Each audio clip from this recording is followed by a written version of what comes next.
بسم اللہ الرحمن الرحیم۔ میدان کربلا میں امام حسین علیہ السلام کو شہید کرنے والے ظالموں کا عبرتناک انجام۔ Case number 20۔ حکیم برہ نہ کر کے تیروں کا نشانہ بنایا گیا۔ حکیم بن طفیل طیب وہ بد نصیب انسان ہے کہ جس نے کربلا میں حضرت عباس علمدار کے لباس و اسلحہ پر قبضہ کیا تھا اور امام حسین علیہ السلام کو تیر مارا تھا۔ مختار نے عبداللہ بن کامل کو اس کی گرفتاری کے لیے چند سپاہیوں کے ساتھ بھیجا۔ وہ پکڑ کر اسے مختار کی طرف چلا۔ حکیم کے گھر والے عدی بن حاتم کے پاس فریادی ہوئے کہ آپ مختار سے سفارش کر کے اس کو چھڑا دیں۔ مختار عدی کی بہت قدر کیا کرتا تھا۔ وہ سفارش کے لیے مختار کے پاس پہنچ گئے۔ وہ عدی کے ساتھ عزت سے پیش آیا اور انہیں اپنے پاس بٹھایا۔ عدی نے اپنے آنے کی غرض بیان کی۔ مختار نے کہا کہ اے ابو ظریف، کیا آپ قاتلین حسین کے لیے بھی سفارش کرتے ہیں؟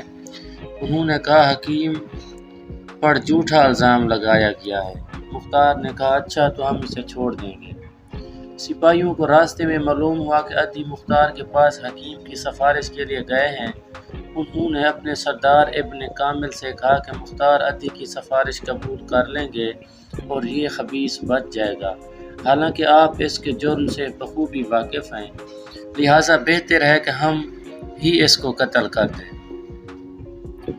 ابن کامل نے انہیں اجازت دے دی۔ وہ لوگ حکیم کو ایک گھر میں لے گئے۔ اس کی مشقیں بندھی ہوئی تھیں۔ اسے ایک جگہ کھڑا کیا اور کہا تو نے حضرت عباس بن علی رضی اللہ عنہ کے کپڑے اتارے تھے، ہم تیری زندگی ہی میں تیرے سارے کپڑے اتارتے ہیں۔ چنانچہ ان لوگوں نے اسے بالکل ننگا کر دیا۔ پھر کہا تو نے حسین علیہ السلام کو تیر مارا تھا، ہم بھی تجھے تیروں کا نشانہ بناتے ہیں۔ یہ کہہ کر انہوں نے تیروں سے مار مار کر اس کو ہلاک کر دیا۔ ابن کامل نے آخر مختار کو حکیم کے قتل کی اطلاع دی۔ مختار نے کہا میرے پاس لائے بغیر تم نے اسے کیوں قتل کر دیا؟ دیکھو یہ عدی اس کی سفارش کے لیے آئے ہیں اور یہ اس بات کے اہل ہیں کہ ان کی سفارش قبول کی جائے۔ ابن کامل نے کہا کہ آپ کے سپاہی میری بات نہیں مانے تو میں مجبور ہو گیا۔ عدی نے کہا اے دشمن خدا، تو جھوٹ بولتا ہے۔ تو نے جانا کہ مختار میری سفارش قبول کر لیں گے، اس لیے تو نے اسے راستے ہی میں قتل کر دیا۔ اس کے علاوہ اور تجھے کوئی خطرہ نہیں تھا۔ ابن کامل بھی عدی کو جواب میں برا بھلا کہنا چاہتا تھا، مگر مختار نے انگلی اپنے منہ پر رکھ کر اسے خاموش رہنے کی ہدایت کی۔ عدی مختار سے خوش اور ابن کامل سے ناراض ہو کر چلے آئے۔ ایک شخص کو نیزوں سے چھید چھید کر مارا گیا۔